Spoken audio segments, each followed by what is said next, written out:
Dan Griffiths is helping to organize a little something to add in some extracurricular activities, not into school, but into life. He has partnered with London CYO Basketball, and they've got a house league that is starting up for grades 7 and 8 students, and that sounds all fine and good. But this story goes even further.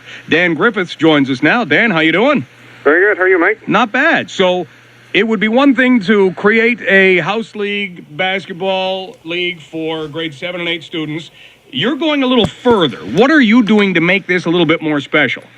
Well, first of all, Mike, I'll just clear something up. We wrapped this up about 2 weeks ago. It ran for 7 weeks, January, February, and into March. Gotcha. Okay. And it was for grade 7, 8 girls. I kind of had to, at that age group, you tend to separate the genders when it comes to basketball. It seems to be more conducive. And plus, I have 2 girls at home, so unless I want to live in the doghouse, it pretty much had to be a girls' league. Okay. So what were you up to then, and who were you helping out? Well, basically, I'm also a board member for an organization called Muungano, Partners for Education in Africa. This started up at Jean Sauvé French Immersion Public School back 2007, 2008. It was started by a grade 1 teacher there, Louise Bourassa. She's our director. Basically, she had traveled to Kenya, and she found a need in a small rural community called North Maragoli, where the community leaders and members stated to her there was a huge need for special needs education. They have a lot of special needs children in that community for a variety of reasons, and by special needs, if you can think of it, that applies. We keep it as a very broad spectrum approach to the term special needs: physical disabilities, cognitive problems, full spectrum autism, you name it. Blindness, difficulty with hearing, et cetera, et cetera. So Louise started this organization. We are a registered charity with CRA. She drew in my wife and I when she was teaching our oldest daughter, Catherine, in grade 1. We became interested. And this organization, we were always fundraising. We built our school successfully, I'm very pleased to say. It's been up and running for 2 years. Now we fundraise every year at Sauvé. We have an annual Kenya Day. We just had that before March break. The kids get behind it. The kids are really involved in it. They love learning about Kenya, the culture, the language, the people. And we fundraise every year for operational costs to keep the school going.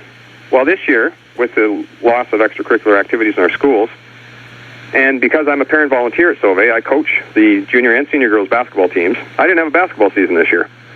So I went to Pete Lambert at London CYO Basketball. I've come to know him through my contacts in the basketball world here in the city of London. Pete's a great guy. He is on the executive board of London CYO. London CYO runs competitive teams, house leagues, you name it.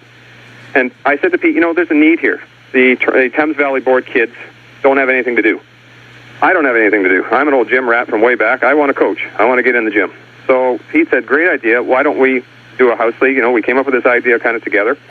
On the condition, he said that he was pretty busy with what he was doing, so he said, you run with it. I said, fair enough. I had to make some changes at work. I'm a full-time paramedic, so made some changes to my schedule, lots of emails, got in touch with some of my players, branched out to the broader community. I was hoping to get maybe 20 kids, and I would run with it. Turns out we wound up with 48 girls signed up for this thing. Wow. Massive success. And basically, the difference with this event, and this goes to the core of what Muungano is all about, really, we're trying to engage people locally and let people know that locally you can make a difference, but at the same time, while you're making a difference locally, you can make a big difference globally. And that was the whole point to this endeavor. I wanted to take the fees that the children paid to participate in this league and direct those funds to our special needs school in Kenya. Our kids here have a need met. Their kids over there have life and death needs met. I mean, it's win-win for everybody, Mike. Is it something you can see happening?